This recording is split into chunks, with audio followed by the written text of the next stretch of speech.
Hello everyone, आज हम लोग बात करेंगे जबलॉन्स्की फिनोमिना का।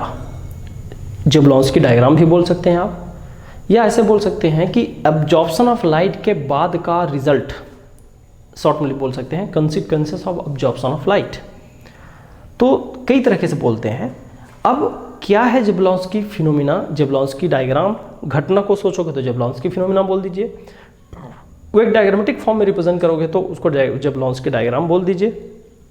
और या फिर सब बोलिए कि एब्जॉर्प्शन ऑफ लाइट के बाद का प्रोसेस, है ना। एब्जॉर्प्शन ऑफ लाइट के बाद क्या होता है भाई, मॉलिक्यूल एक्टिवेट हो जाता है एनर्जी लेके। उस एक्टिवेटेड मॉलिक्यूल में जो होने वाला प्रोसेस है वही कहलाता है जबलॉन्स्की फिनोमिना। अब उसमें से भी एक प्रोसेस को हम लोग बहुत ज़्यादा शो नहीं करते हैं। हम लोग इस प्रोसेस को, प्रोडक्ट फॉर्मेशन को यहाँ पर ज़्यादा शो नहीं करेंगे।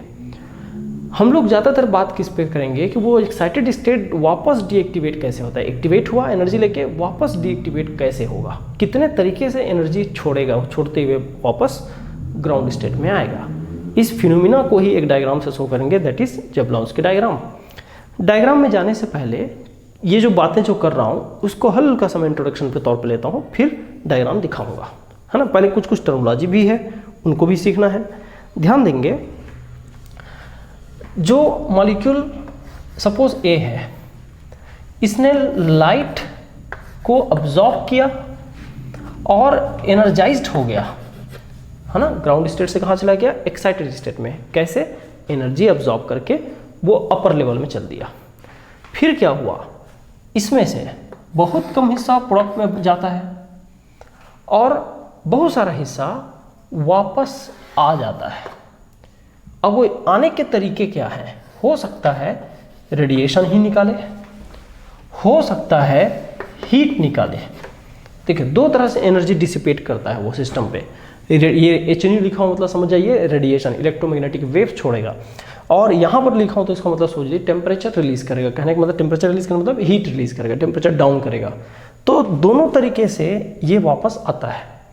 जब यहाँ ये जो टेम्परेचर छोड़ते हुए जब ग्राउंड स्टेट में वापस आता है तो इसको हम लोग बोलते हैं थर्मल प्रोसेस, है ना। और यहाँ पर जब इस तरह से वापस आता है तो रेडिएटिव प्रोसेस बोलते हैं इसको, रेडिएटिव, है ना। रेडिएटिव, और इसको नॉन रेडिएटिव भी बोला जा सकता है, नॉन रेडिएटिव, ठीक है। तो हुआ क्या, यही तो प्रोसेस जबलॉन्स्की डायग्राम है ना। तो मैं यहाँ शॉर्ट में क्या डेफिनेशन लिखूंगा भाई, यहाँ से 2 लाइन में, कि process of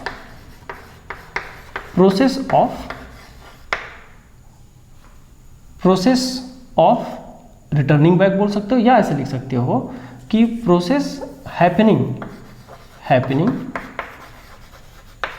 in activated molecule known as Jablonski phenomena.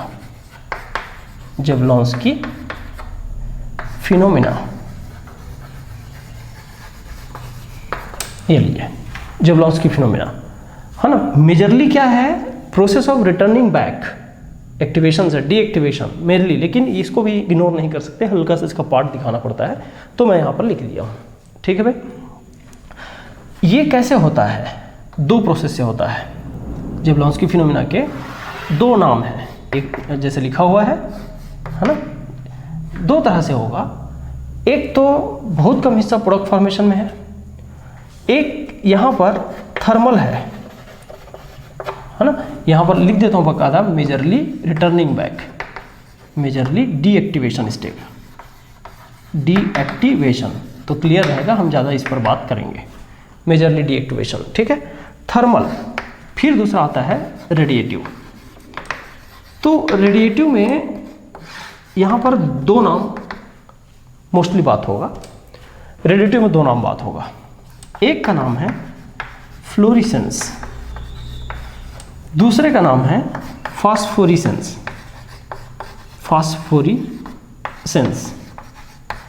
Florescence, phosphorescence. अब थर्मल में भी 2 बोलेंगे, एक IC बोलते हैं, एक ISC। यहाँ इस आईसी का फुल फॉर्म होता है इंटरनल कन्वर्जन, इंटरनल कन्वर्जन, और आईएससी का होता है inter system crossing, inter system crossing. Okay, ISC का क्या मतलब होता है? Inter system crossing. अब ये है क्या, पहले हम लोग इसको डायग्राम से दिखाएंगे, और डायग्राम से दिखाने के बाद हम लोग डायग्राम से जब दिखाएंगे तो डायग्राम से दिखाने के बाद हम लोग इसके एक एक को डिस्क्राइब करते हुए आगे बढ़ेंगे। इसमें हो कुछ सिलेक्शन रूल भी काम करेगा, ज़्यादातर स्पिन सिलेक्शन रूल काम करेगा। ठीक है, स्पिन सिलेक्शन रूल काम करेगा। पहले इतना बेसिक चीज़ नोट करिए, फिर कुछ बेसिक चीज़ें और बात करता हूँ। देखिए कुछ पॉइंट्स और हैं बेसिक में, जैसे एक होता है स्पिन मल्टीप्लिसिटी, है ना, इसकी भी जरूरत पड़ेगी। स्पिन मल्टीप्लिसिटी क्या है भाई? स्पिन मल्टीप्लिसिटी इलेक्ट्रॉन के सेंस में बात करेंगे। ये एस को, कैपिटल एस को अगर मैं टोटल स्पिन बोलूँ, टोटल स्पिन का मतलब होता है small s1 plus small s2 plus small s3 and so on, जितना भी अनपेयर्ड इलेक्ट्रॉन है उनको जोड़ते हुए टोटल स्पिन हो गया। ओके, अब टोटल स्पिन होने के बाद एक शब्द आता है spin multiplicity, that is 2s plus 1, twice s plus 1 के सेंस में spin multiplicity twice s plus 1। तो twice s plus 1 spin multiplicity होगा तो क्या होगा? देखिए, अब ये s को यहाँ रख देना और फॉर्मूला लगा देना, इसको बोलते हैं क्या? Spin multiplicity. ये टर्मोलॉजी है बस, और कुछ नहीं। मल्टीप्लिसिटी ये एक्चुअल में सिग्नल के सेंस में रखा जाता है, एक याद रखना है। अब ये स्पिन मल्टीप्लिसिटी मान लो, देखिए दो तरह से हो सकता है कि if s equals to suppose 0 है और s इक्वल्स टू सपोज 1 है, हम इस तरह से बात कर रहे हैं। दो ही केस यहाँ पर अब अपीयर होगा। s इक्वल्स टू 0 होगा तो क्या होगा? 2 इंटू 0 प्लस 1, आंसर कितना आएगा? 1। इस 1 को क्या बोलेंगे? सिंगलेट। और यहाँ पर देखिए, यहाँ 1 हो 2 इंटू 1 प्लस 1, तो 2 और 1 3, 2 इंटू 1 प्लस 1, तो ये हो गया 3। तो इसको क्या बोलेंगे? ट्रिपलेट। ट्रिपलेट, सिंगलेट और ट्रिपलेट।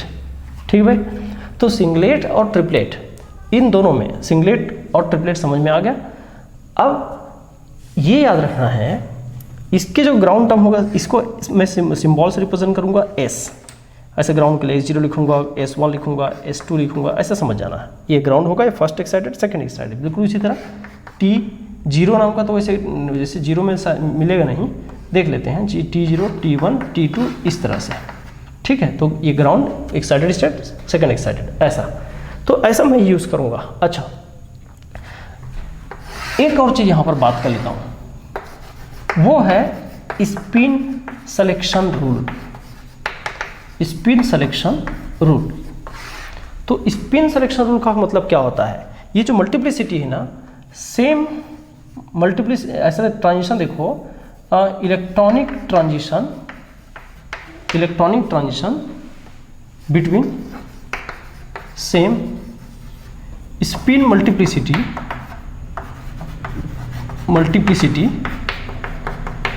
Is allowed.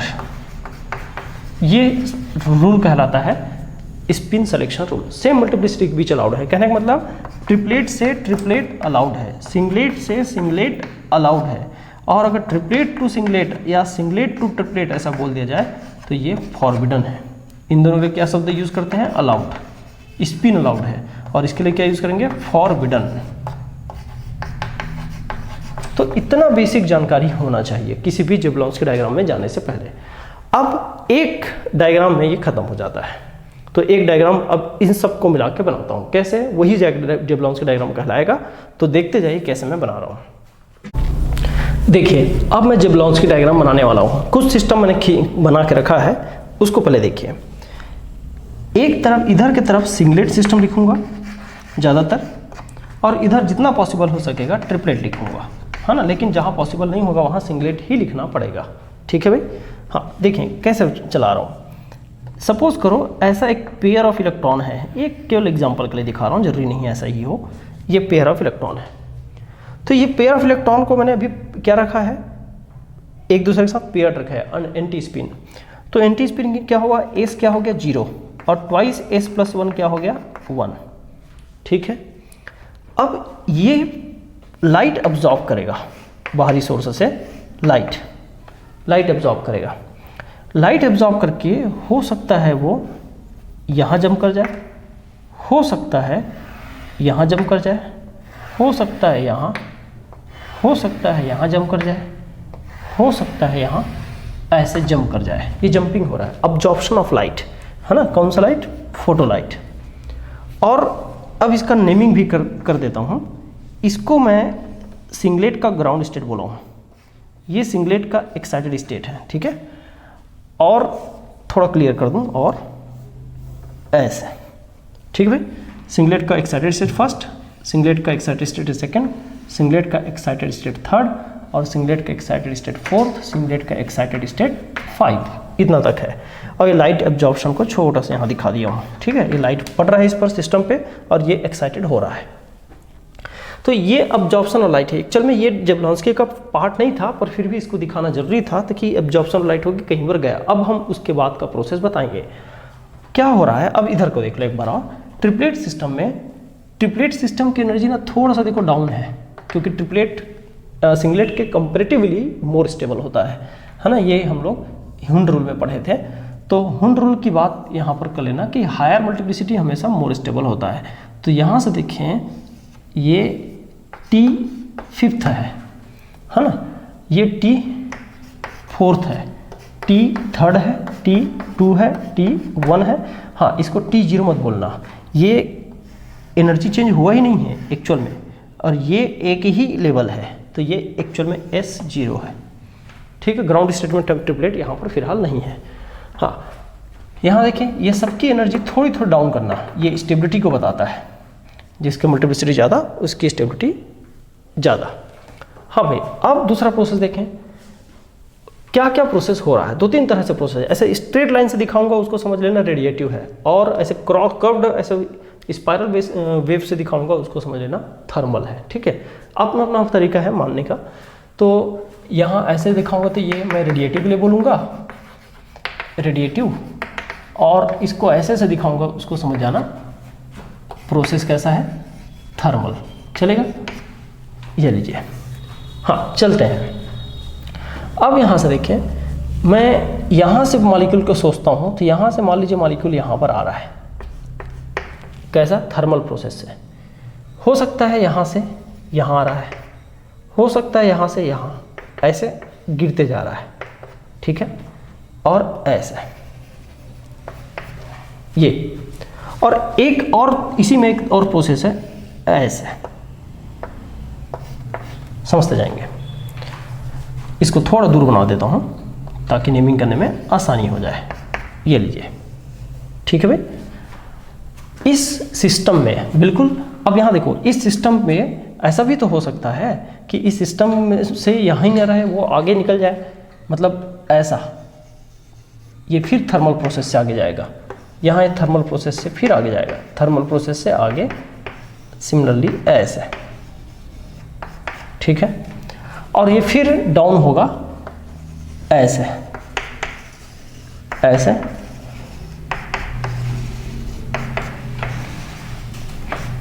इस तरह।